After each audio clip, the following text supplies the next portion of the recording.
கோயம்புத்தூர் நாடாளுமன்றத்தின் கீழ் 6 தொகுதிகள் வருகின்றன. பல்லடம், சூலூர், கவுண்டம்பாளையம், கோவை வடக்கு, கோவை தெற்கு, சிங்காநல்லூர். சென்ற முறை எப்படி வாக்கு போட்டார்கள் என்பதை காண்போம். கோவையில் உள்ள 3 தொகுதிகளில் முதல் 3 தொகுதிகளில் சூலூரும் கவுண்டம்பாளையமும் 2008 மறுசீரமைப்பில் வந்தது.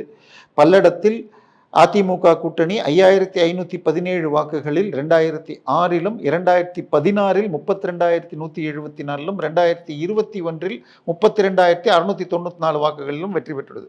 சூலூரை பொறுத்தவரை 2016ல் 36,631 வாக்குகளும் 2021ல் 32,302 வாக்குகளிலும் வெற்றி பெற்றுள்ளது. கவுண்டம்பாளையமும் அதிமுக 2016லும் 2021லும் 8,025 மற்றும் 9,776 வாக்குகளில் வென்றுள்ளது. கோவையின் மற்ற 3 தொகுதிகள் தென்னிந்தியாவின் மான்செஸ்டர் எனப்படும் கோவையில் கோவை வடக்கு, கோவை தெற்கு, சிங்காநல்லூர் ஆகிய தொகுதிகளை காண்கின்றோம். இதில் கோவை வடக்கில் அதிமுக 2006, 2016, 2023 3 முறையுமே தக்க வைத்துள்ளது. 2006ல் 14,281 வாக்குகள், 2016ல் 7,724 வாக்குகள், 2021ல் 4,001 வாக்குகளில் வென்றுள்ளது. கோவை தெற்கு இங்கே திமுக 2006ல் 6,336 வாக்குகளிலும் 2016ல் 17,409 வாக்குகளில் அதிமுகவும் வென்றது.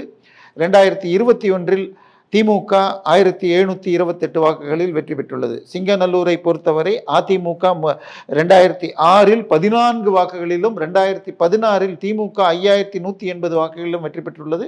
2021ல் அதிமுக 10,854 வாக்குகள் வென்றுள்ளது. கோவை வடக்கு தொகுதி என்பது திரு கமல்ஹாசன் அவர்கள் தோற்று வானதி ஸ்ரீனிவாசன் ஜெயித்த தொகுதி. இந்த முறை யார் வெல்லுவார்கள் என்ன என்பதை நாம் மீண்டும் காண்போம். கோயம்புத்தூர் நாடாளுமன்ற தொகுதியில் உள்ள 6 சீட்டுகளில் பல்லடம், சூலூர், கோவை தெற்கு, சிங்கநல்லூர் 4 தொகுதிகளையும் அதிமுக தக்க வைக்கிறது. கவுண்டம்பாளையம் இழுபறியாக உள்ளது. கோவை வடக்கு திமுக தன் கைவசமே வைத்திருக்கும். இந்த தொகுதியில் பல மாற்றங்கள் பெரிதாக இல்லை. என்ன நடக்கும் என்பதை காண்போம்.